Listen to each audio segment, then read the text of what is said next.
ಪ್ರಿಯರೇ, ದೇವರು ಒಳ್ಳೆಯವರು, ಒಳ್ಳೆಯದನ್ನೇ ಮಾಡುವವರಾಗಿದ್ದಾರೆ.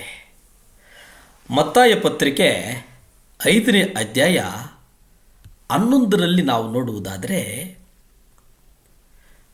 ನನ್ನ ನಿಮಿತ್ತವಾಗಿ ಜನರು ನಿಮ್ಮನ್ನು ನಿಂದಿಸಿ ಹಿಂಸೆಪಡಿಸಿ ನಿಮ್ಮ ಮೇಲೆ ದೂಷಿಸಿ ಹಿಂಸಿಸಿ ನಿಮಗೆ ವಿರೋಧವಾಗಿ ಎಲ್ಲ ಥರದ ಕೆಟ್ಟದ್ದನ್ನು ಸುಳ್ಳಾಗಿ ಹೇಳಿದರೆ ನೀವು ಧನ್ಯರು. ಪ್ರಿಯರೇ, ಇಲ್ಲಿ ಒಂದು ನಿಂದಿಸುವುದು, ಹಿಂಸಿಸುವುದು, ಕೆಟ್ಟ ಕೆಟ್ಟ ಮಾತುಗಳನ್ನು ಸುಳ್ಳಾಗಿ ಹೊರಿಸುವುದು, ಇವರನ್ನು ಮತ್ತಾಯ ಪತ್ರಿಕೆಯಲ್ಲಿ ಧನ್ಯರು ಎಂಬುದಾಗಿ ಹೇಳ್ತಾ ಇದ್ದಾರಲ್ಲ. ಅಂದರೆ ನೀತಿಯ ನಿಮಿತ್ತವಾಗಿ ಹಿಂಸೆಯನ್ನು ತಾಳಿಕೊಳ್ಳುವವರು ಧನ್ಯರು. ಯಾರು ಧನ್ಯರು? ಒಂದು. ಎರಡನೇದೇನಪ್ಪ ಅಂದರೆ, 10ನೇ ವಚನ ಮತ್ತು 11ನೇ ವಚನದ ನಡುವಿನ ವ್ಯತ್ಯಾಸವನ್ನು ನೀವು ಗಮನಿಸಿ. ನೀವು ನೀತಿಯ ಪರವಾಗಿ ದೃಢವಾಗಿ ನಿಲ್ಲುತ್ತೀರಿ. ಇದು ಗಮನಿಸಿ. ನೀವೇನು ಮಾಡ್ತೀರಿ? ನೀತಿಯ ಪರವಾಗಿ ದೃಢವಾಗಿ ನಿಲ್ಲುತ್ತೀರಿ. ನೀವು ದೃಢವಾಗಿ ನಿಲ್ಲುವುದರ ಜೊತೆಗೆ ಕ್ರೈಸ್ತರಲ್ಲದ ಅವಿಶ್ವಾಸಿಗಳಿಗೆ ನೀವು ಸತ್ಯದ ಪರವಾಗಿ ದೃಢವಾಗಿ ನಿಲ್ಲುವಿರಿ ಎಂಬುದನ್ನು ಅರ್ಥ ಮಾಡಿಸ್ತೀರಿ. ಸತ್ಯದ ಪರವಾಗಿ ನಿಂತಿದ್ದಕ್ಕೆ ಜನರು ನೌಕರಿಯನ್ನು ಕಳೆದುಕೊಂಡಿದ್ದಾರೆ. ನ್ಯಾಯದ ಪರವಾಗಿ ನಿಂತಿದ್ದಕ್ಕೆ ನ್ಯಾಯಾಧೀಶರು ಕೊಲ್ಲಲ್ಪಟ್ಟಿದ್ದಾರೆ. ಉದ್ಯಮಿಗಳು, ರಾಜಕಾರಣಿಗಳು ಇದಕ್ಕಾಗಿ ತಮ್ಮ ವೈರಿಗಳಿಂದ ಕೊಲ್ಲಲ್ಪಟ್ಟಿದ್ದಾರೆ. ಕೇವಲ ಕ್ರೈಸ್ತರು ಈ ರೀತಿಯಾಗಿ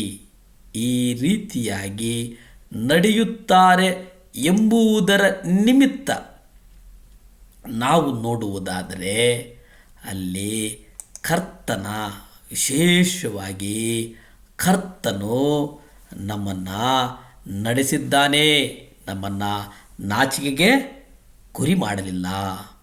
ನಮ್ಮನ್ನು ಪ್ರಾಮಾಣಿಕವಾಗಿ ಕ್ರೈಸ್ತರಲ್ಲದ ಅವಿಶ್ವಾಸಿಗಳ ಮುಂದೆ ನಮ್ಮನ್ನು ಆತನ ಜೀವವನ್ನು ಕೊಟ್ಟು ನಡೆಸಿದ್ದಾನೆ. ಪ್ರಿಯರೇ, ಅದಕ್ಕಾಗಿ ನಾವು ಕರ್ತನನ್ನು ಪ್ರೀತಿಸುವವರಾಗಿದ್ದೇವೆ, ಕರ್ತನನ್ನು ಆರಾಧಿಸುವವರಾಗಿದ್ದೇವೆ, ಕರ್ತನನ್ನು ಪಾರಂಪರಿಸುವವರಾಗಿದ್ದೇವೆ.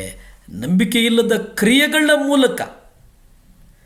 ಕ್ರಿಯೆಗಳಿಲ್ಲದ ನಂಬಿಕೆಯು ಒಬ್ಬ ವಿಶ್ವಾಸಿಯು ಹೊಸದಾಗಿ ಯಾವುದಾದರೂ ಒಂದು ಸತ್ಯವನ್ನು ಗ್ರಹಿಸಿದಾಗ ಅದೊಂದು ಸತ್ಯವೆಂಬುದು ಅತಿ ಗಂಭೀರವಾಗಿ ತಿಳಿದುಕೊಳ್ಳುವುದಕ್ಕೆ ನಾವು ಪ್ರಯತ್ನ ಪಟ್ಟಿದ್ದೇವೆ.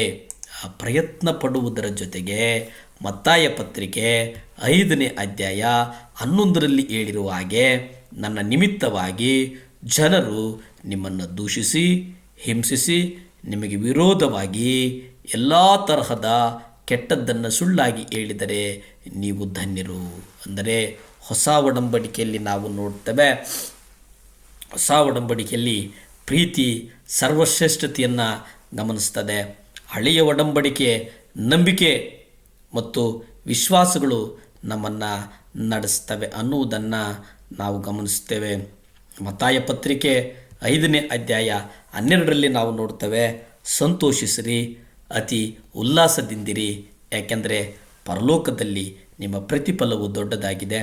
ನಿಮಗಿಂತ ಮುಂಚೆ ಇದ್ದ ಪ್ರವಾದಿಗಳನ್ನು ಅವರು ಹೀಗೆಯೇ ಹಿಂಸಿಸಿದ್ದಾರಲ್ಲ ಎಂಬುದಾಗಿ ನಾವು ನೋಡ್ತೇವೆ. ಹಾಗಾಗಿ ಸಂತೋಷವಾಗಿರಿ, ಉಲ್ಲಾಸದಿಂದಿರಿ, ಪ್ರಾರ್ಥಿಸಿಕೊಳ್ಳೋಣ. ಭೂಮಿ ಆಕಾಶಗಳನ್ನು ಉಂಟು ಮಾಡಿದಂಥ ಸರ್ವಶಕ್ತನಾದಂಥ ದೇವರ ಸ್ತೋತ್ರಪ್ಪ. ಈ ಮುಂಜಾನೆಯ ಸಮಯದಲ್ಲಿ ದೇವರೇ, ಪ್ರಾರ್ಥಿಸಲು ನೀವು ಕೊಟ್ಟಂಥ ಮಹಾಕೃಪೆಗಾಗಿ ವಂದಿಸ್ತೇನಪ್ಪ. ದೇವರೇ, ಈ ಭೌಗೋಳಿಕವಾದಂಥ ಪರಿಸರವನ್ನು ನಿಮ್ಮ ಪಾದದಲ್ಲಿಟ್ಟು ಬೇಡ್ತೇವೆ ಸ್ವಾಮಿ. ಯಾಕಂದರೆ ಸಮಸ್ತವನ್ನು ಉಂಟು ಮಾಡಿದಂಥವರು ನೀವು ಸ್ವಾಮಿ. ದೇವ, ಸಹಾಯ ಮಾಡು. ಈ ಸೈಕ್ಲೋನುಗಳು, ತುಫಾನುಗಳು ಯೇಸುವೆ ನಿಮ್ಮ ರಕ್ತ ಚೆಲ್ಲಲ್ಪಡಲಿ ಸ್ವಾಮಿ. ಒಂದು ಸಮಸ್ಥಿತಿಗೆ ಬರುವ ಹಾಗೆ ನೀವು ಪ್ರಕೃತಿಗೆ ಆಜ್ಞಾಪಿಸಿ, ಆಧರಿಸಿ. ಯೇಸುವಿನ ನಾಮದಲ್ಲಿ ಬೇಡ್ತೇನೆ ಪರಮ ತಂದೆಯೇ, ಆಮೇನ್, ಆಮೇನ್.